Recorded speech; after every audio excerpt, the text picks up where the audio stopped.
ku bilowna xildhibaan ka tirsan baarlamaanka dawlad deegaanka Soomaalida dalka Itoobiya oo lagu magacaabo Bashiir Diiriye Cali ayaa shilay ku dilay laba nin degmada Jarati oo ah degmada Qudhiisa laga soo doortay. dilkaas ayaa waxa sabab u ahaa in ragga uu xildhibaanku dilay iyo isagu ay isku haysteen beer oo dacwadeedu socotay.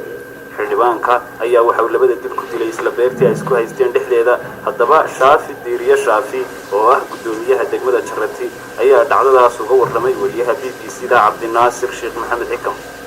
halkan wuxuu ahaa xildhibaan buu ahaa heer deegaana dowladii hore xukuumadii hore uu ka talinayay madaxweyne Cabdi Xasan ayaa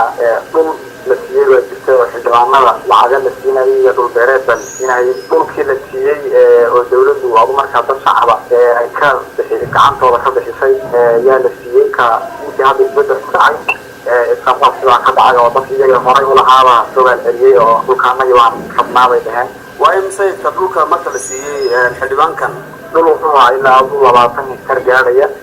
dhammaantii waxaa la isku haystay qayb ka mid ah iyagaa waxaa la isku haystay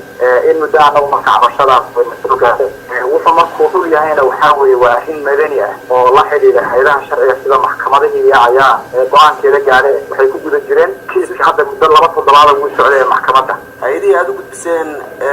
madaniga iyo cadaaladda maxay u kala xukmin waayeen markaa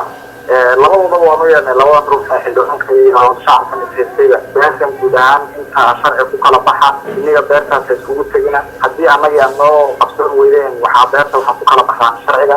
qaadkiiba iyaga laftooda dacwadiibay geysteen kiiskii oo weli aan go-aankii la gaadhin oo weli cadaymihii la raadinayay iyo markhaatiyada iyo kiiska uu socda ayuu shilkan ka dhacay. marka labada ninba ma isku hal dhinac bay ka socdeen oo beertan ay wada lahaayeen mise 2 hektar oo ay kala leeyihiin bay ku wada haysteen xildhibaanka?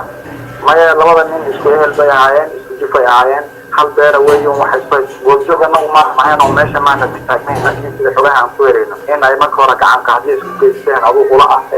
kadib ulihii aduu handanana dee labada nooc allaan hari iyo halkii ku dhinteen aan ayno waxaa weeye bistoolad midka kalena waxaa weeye waa xabad weeye. isagu marka ma bistoolad iyo qori buu labadaba wada haystay? aduu asaga uu haystay xildhibaanka inta badan saacadoo kaleeta waxaa weeye ruux baa loo sharciyaa sharci nidaam u qaataayo isagu marka hore qaabka ugu haystay qaab sharci dokumentigeedi u haystay. markii beerta u yimaadeen labadiiba ku dhuftay? labadiiba way dhintaan allah naxariisto haddana maydkoodii iyo kuley waa la aasina wax dhibaatada ma jirto kuley meeshii xafiyaga nabadgelyo daraa ma jirto xukuumadii iyo gobolkii waan joognaa asagiina gacanta asagii waan haynaa waayo ruuxa xildhibaanka xasana guule haddana dhisma haddii laakiin waxay gulaysaa mar haddii faldambiyeed iyo kafayja lagu qabto waa la qabanayaa faldambiyeedkii waa lagu qabtay asagiiyo labada xubnood la socdeen hadda gacantaan ku haynaa. oo labada la socdeen maxay ahaayeen? laba asaga ehelkiisa bay ahaayeen oo la socotay mid bajaajku uu watay uu waday nin magaxaa la socdeen cadaymaha wixii dambe gadaal baa laga raadin doonaa laakiin waxaa hadda khasrigan asagu inuu dilkaa geystay baan nagu haynaa markaas ay la socdeen laakiin wixii cabsinayaan oo wax baari dambe u baahan